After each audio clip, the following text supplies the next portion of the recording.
Spune-mi, omule, câtă tăcere ai purtat sub frunte, asemenea unor cuie ruginite care apasă neîncetat asupra tâmplelor.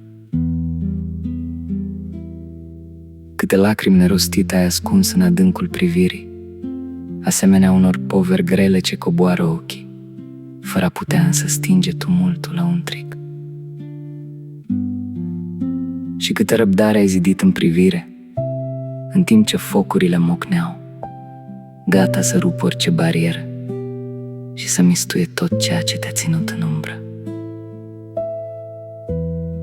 Ești un vulcan înlănțuit, un strigăt în miez de noapte, un om care a învățat să poarte greutatea lumii pe umeri, fără a lăsa să se vadă durerea care îi străbate trupul. Spune-mi, omule, câte tăcere ai ascuns în ridurile frunții, câte visuri ai îngropat în țărâna rece și câte speranțe ai înălțat spre vânt până când glasul ți s-a împietrit.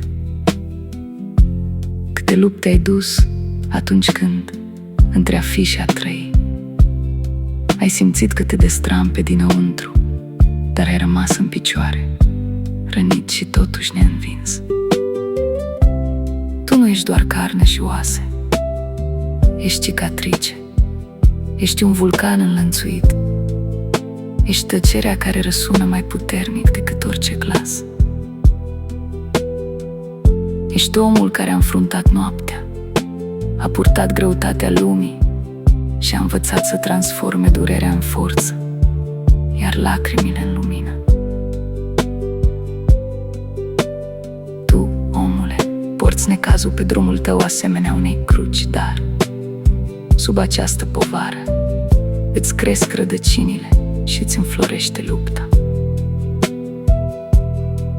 Și niciun necaz nu rămâne veșnic, căci acolo unde astăzi porți povara, mâine vei purta puterea.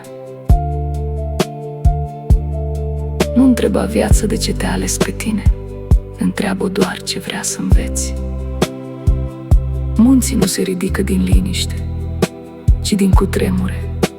Râurile nu-și găsesc drumul fără pietre, iar omul nu-și descoperă lumina decât după ce a mers destul prin întuneric. De aceea, merge înainte, nu pentru că drumul este ușor, ci pentru că sufletul tău a învățat să fie mai puternic decât furtuna.